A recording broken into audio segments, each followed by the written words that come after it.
halkani waa hoolka shirarka ee dowladda hoose ee degmada Boorama waxaana isugu yimid badiba xildhibaanada golaha deegaanka ee degmada Boorama taas oo uu shir gudoominayo gudoomiyaha golahaasi mudane Saleebaan Xasan Xadi waxaana goobjoog ah 17 xildhibaan oo kamid ah mudanayaasha golaha deegaanka ee degmada Boorama kala fadhigan oo ah kii 26aad ayaa laga hadlayay markaasina laga doodayay miisaaniyad sanadeedka golahaasi ee lagu maamuli doono sanadka 2020 ee foodaynu soo haya waxaana si aqlabiyada xildhibaanada golaha deegaanka degmada Boorama ugu codeeyeen miisaaniyad sanadeedka loo qorsheeyay sanadka 2020 waxaana miisaaniyad sanadeedkan uu codeeyay 14 xildhibaan halka uu hal xildhibaanna arintaasi uu ka biyadiiday ugu horeyna waxa halkaasi ka hadlay xogayaha dowladda hoose ee degmada Boorama mudane Xasan Yuusuf Riiraash iyo agaasimaha waaxda maaliyadda ee dowladda hoose ee degmada Boorama mudane Qaasim waxayna yiraahdeen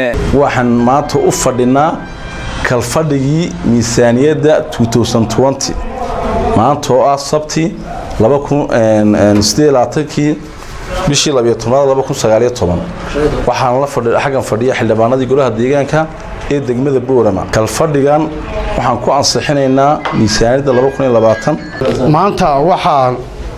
goluhu fadhiyaa waan ansixinayaa miisaaniyaddii 2020 marka golaha hortiisa waxaan ka cadeynayaa miisaaniyaddu sanadkan way korodhay waxaana kordhiyay madaxweyne kordhay madaxweyne badani sidoodii halkoogii bay ku ekaayeen marka aan kala jaro miisaaniyaddii 19ka iyo miisaaniyadda 20ga farq dheeriya waxay soo saaratay miisaaniyadda 20gu 2,472 milyan sidaas ayaa labada miisaaniyadood aan isku barbardhigay tirada miisaaniyadda sanadkan waxa weeyaan 18 bilyan 726 milyan waa miisaaniyadda dhabta ah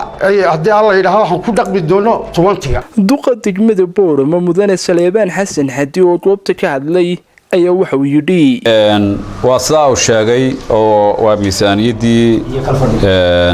oo qayb ka ah ajendaha ee laga hadlayo kalfadhigan ajenduhuna qayb un bay ka tahay miisaaniyaddu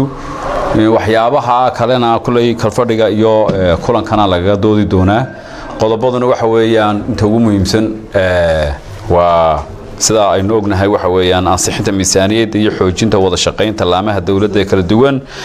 isku shaandhaynta guddida joogtada ah iyo rarista ama qurxinta magaalada oo runtii geerashadu ay dhibaato weyn ku hayaan magaalada gudaheega waynu ognahay wixii degmada baahideeda waynu soo ururinay waana soo gabagabaynay ta ugu muhiimsan waxa weeye oo xildhibaanada golaha deegaanku ay u fadhiyaan maanta in laga hadlo oo wixii degmada u dan ah aad iyo aad baad u mahadsantihiin waanan idinka mahadnaqayaa sida ay inooga wada go'an tahay horumarinta degmada iyo waxqabadkeedu sidoo nooga go'an yahay 14 xildhibaan oo gacanta u taagay cidina ma diidin 14 gacanta u taagan hal xildhibaana oo ka aamusay marka 15 ka xildhibaan ayaa ku sugnaa hoolka ay kula shirku ka socday Cabdirasaaq Umar Micadawliyo telefishinka codka bariga Afrika Boorama.